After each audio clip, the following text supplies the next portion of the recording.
ہو جاتی ہے. تو اگر یہ جو رائلٹی کی رقم ہے یہ پورے ہزارے کو بجلی قیمت میں دیے جائیں تو لوگوں کو بلوں میں کافی ریلیف ملے گا. دوسری اہم توجہ میں آپ کی آئی پی پی کی طرف دلانا چاہتا ہوں کہ پاکستان میں سب سے بڑا منصوبہ، سب سے بڑا سکینڈل جو ہے وہ آئی پی پی کا ہے، انڈیپینڈنٹ پاور پروڈیوسر. اب یہ کیسے؟ آپ سوچیں کہ 42 خاندان ہیں اور 42 نہیں 40 ہوں گے. 88 میں حقوں کے ساتھ معاہدہ ہوا اور معاہدہ کس طرح کیا گیا کہ آپ اگر بجلی پیدا کریں یا نہ کریں اور حکومت آپ سے بجلی لے یا نہ لے لیکن پیسے آپ کو دیں گے. پھر 92 میں کیا. کوئی بھی سیاسی آدمی وہ بات نہیں اٹھاتے کیونکہ 40 خاندان 25 کروڑ عوام کو لوٹ رہے ہیں.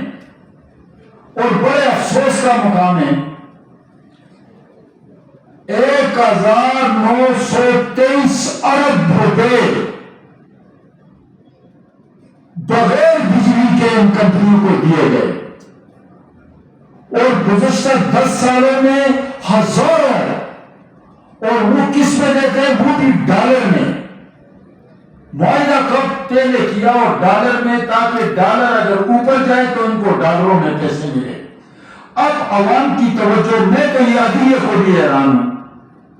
کبھی اقامہ، پاناما، توشہ خانہ، اس مصیبتوں میں پھنسے ہوئے 52,000 ان کے پاس کیسے؟ عام لوگوں کے ادھر فارغ نہیں ہے، عوام کو ادھر پھنسایا ہوا ہے. اصل اگر آپ عدلیہ میں قوم کے ساتھ مخلص ہیں تو آپ آئی پی پی پر 100 موڈ ایکشن لیں اور کہتے ہیں یہ بین الاقوامی معاہدہ ہے. جب ملک ہی نہیں رہے گا تو بین الاقوام ہمارا کیا کرے گا؟ غریب تباہ ہو رہا ہے. یہ آئی پی پی ختم ہونے چاہیے. اور میں آرمی چیف سے بھی گزارش کرتا ہوں کہ ان 40 خاندانوں کو قربان کرو 25 کروڑ عوام کے لیے. یہ دہشت گردی سے زیادہ بڑا مسئلہ ہے، یہ معیشت کا مسئلہ ہے.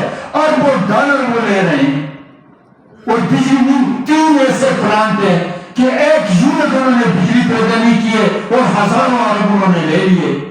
ایک پلانٹ ایسا ہے جو 700 روپے پر یونٹ سے دیتا ہے. دنیا میں سب سے سستی بجلی ہائیڈل کی ہے. اور پاکستان کو اللہ تعالیٰ نے اتنے بڑے دریا دیے ہیں تو ادھر توجہ نہیں ہے.